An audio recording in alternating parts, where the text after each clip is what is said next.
Pois é, vamos dar continuidade, né, sobre essa questão do sistema distribuído, indo pelas partículas, né, falando do hardware. E sem mais delongas, apresentamos aqui os sistemas Blade. A definição temos que são elementos computacionais mínimos, servidores Blade. Eles contêm processamento e memória instalados em gabinete, chamados de racks ou racks, que fornecem energia, refrigeração e conectividade. Aqui nós temos o exemplo dos blades, né, como vocês podem observar, e observamos na imagem anterior que se trata de um armário especial, os famosos racks, e que dentro dele fica vários mini computadores que nós chamamos também de sistemas ou servidores Blade. São bem finos, possuem processador, memórias e não funcionam sozinhos fora do rack, não tem vida fora do rack, ok? Indo mais adiante, já vamos entrar nos conceitos de software, aplicando, é claro, dentro do conceito, dentro da disciplina, sistemas distribuídos. Vamos começar por um carinha chamado middleware. Se trata de uma camada de software cujo objetivo é mascarar a heterogeneidade das redes. Temos o hardware, sistemas operacionais e linguagem de programação, fornecendo um modelo de programação uniforme para os desenvolvedores. Aqui é um conceito de middleware. Traduzindo, podemos utilizar alguns exemplos aqui. É como um tradutor inteligente. Pronto, ele é um tradutor inteligente. Essa é a definição mais simples, clara e objetiva. E ele fica no meio, middleware, no middle, e ajuda sistemas diferentes a conversarem, mesmo sendo diferentes, mesmo em sistemas operacionais diferentes, mesmo nas suas particularidades no que diz respeito à sua tecnologia.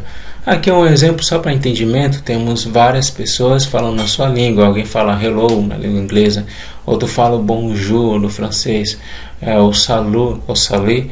Temos o hallo do alemão e temos o ciao do italiano, ou lá do português, e assim sucessivamente. E há um tradutor onde cada um consegue traduzir ou entender, corrigindo, na sua própria língua. Que para falar ainda de forma mais simples, um fala a língua portuguesa, outro fala inglês, outro fala espanhol. E o middleware seria como um tradutor simultâneo que faz todo mundo se entender. Tranquilo? Entendendo essa definição, vamos fazer uma aplicação. Aqui é algo bem simples. Utilizamos o HTML. E temos aqui o import text, o password, e temos uma função chamada middleware autenticação.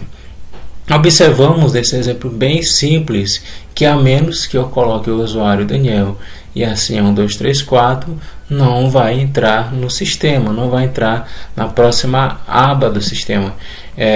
Temos uma função também a acessar, onde eu vou estar exibindo a mensagem, se acesso é permitido ou se o acesso é negado. Então, bem tranquilo, utilizando o HTML com JavaScript. Aqui, como a interface mostra ou se aparenta para a gente, temos aqui login simples, aqui vamos colocar o login e aqui a senha.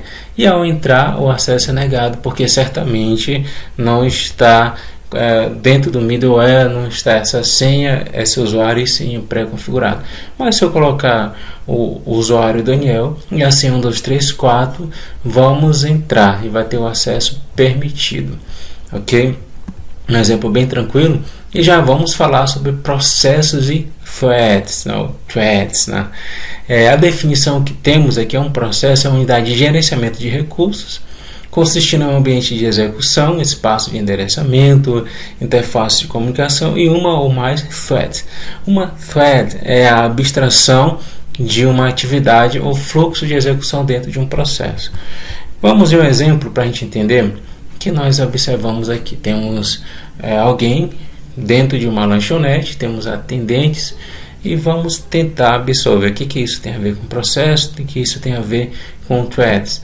Bom, vamos de uma forma bem clara, simples, objetiva, dizer que o processo é o programa inteiro e que a thread é uma atividade acontecendo dentro dele. Mais uma vez, para você internalizar, o processo é o programa inteiro e a thread é uma atividade acontecendo dentro dele. E aqui temos nada mais, nada menos do que um sistema de lanchonete. Botei aqui da lanchonete, né? Mas vocês corrijam aí. E o processo seria anotar, preparar, ok? E entregar, ou seja, temos os termos de lanchonete como processo e os threads, ele vai ser os fluxos de atividades, né?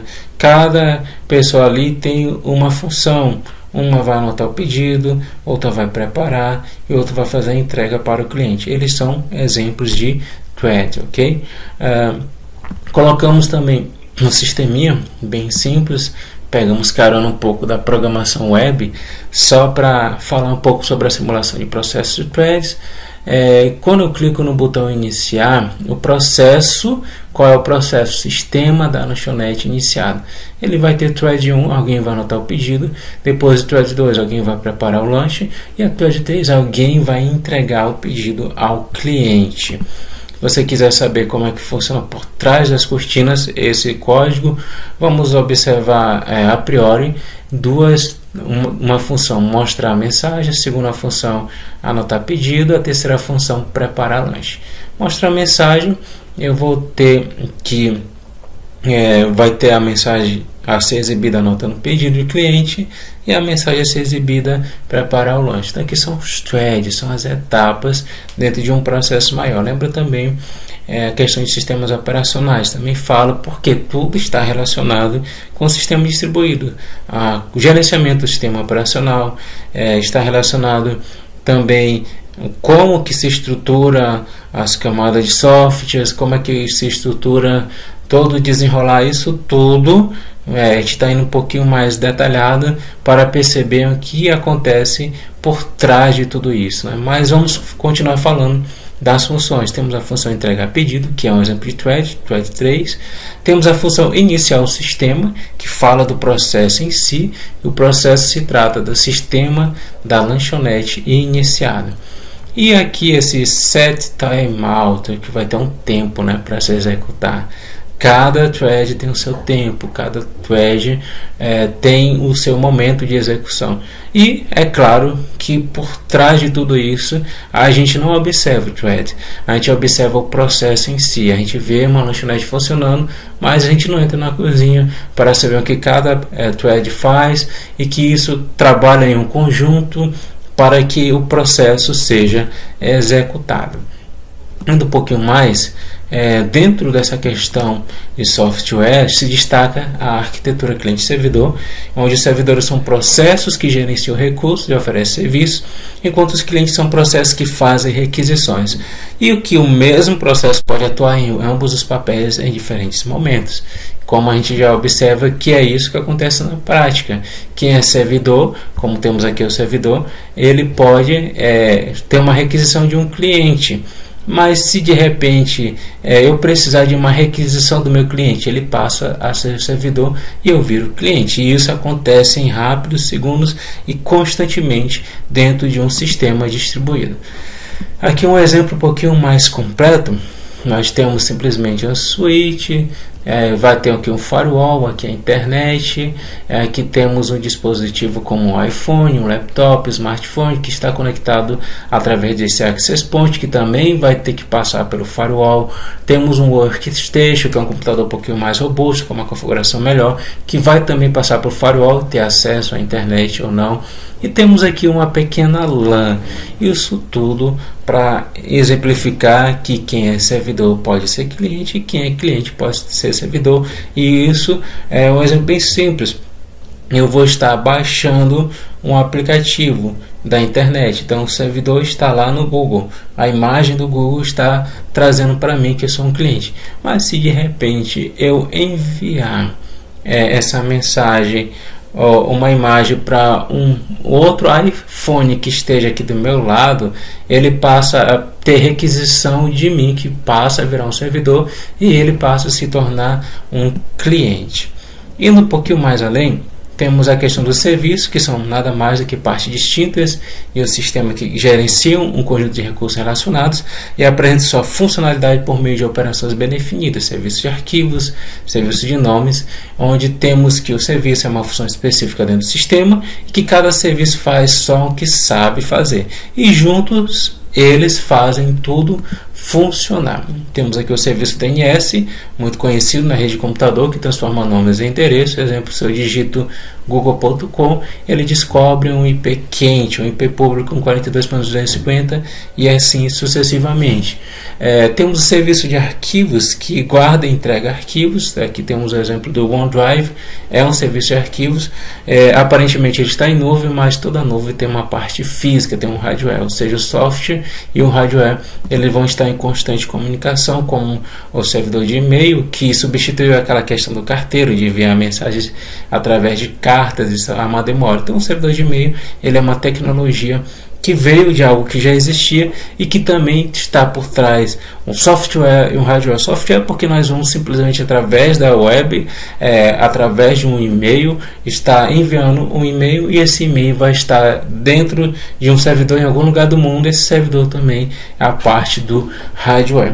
Por fim, temos a questão de objetos e componentes distribuídos, onde há abstrações de programação de nível mais alto, onde entidades são encapsuladas, acessadas por interface, enquanto objetos ocultam sua implementação. Os componentes especificam explicitamente tanto as interfaces que fornecem, quanto as suas dependências contextuais, trazendo uma linguagem mais simples. Partes que estão em computadores diferentes. Um objeto está em um servidor, outro em outro servidor, e ambos se comunicam pela rede, ok? O exemplo prático para a gente entender esse conceito: temos aqui um app de comida, como o iFood da vida. Temos um objeto, que é o smartphone, e ele vai fazer o servidor de pedidos é uma coisa, o sistema de pagamento é outro.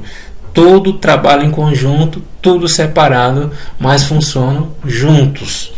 Que é de uma forma ainda mais simples. O objeto é uma coisa que faz algo, mas esconde como funciona. Isso lembra muito a questão da abstração, né, lá em programação orientada a objeto. Mas aqui, voltando para cá, temos o componente, que é um bloco maior que mostra o que faz, o que precisa. E o distribuído, tudo está em lugares diferentes, conectados pela rede. Isso aqui já define ainda de forma bem mais simples e mais clara. Por fim, chegamos à virtualização, que é a tecnologia que fornece imagens virtuais do hardware, máquinas virtuais, sobre a arquitetura física, permitindo que várias instâncias e sistemas operacionais coexistam no mesmo computador. Que temos como é que está a arquitetura por trás de uma virtualização.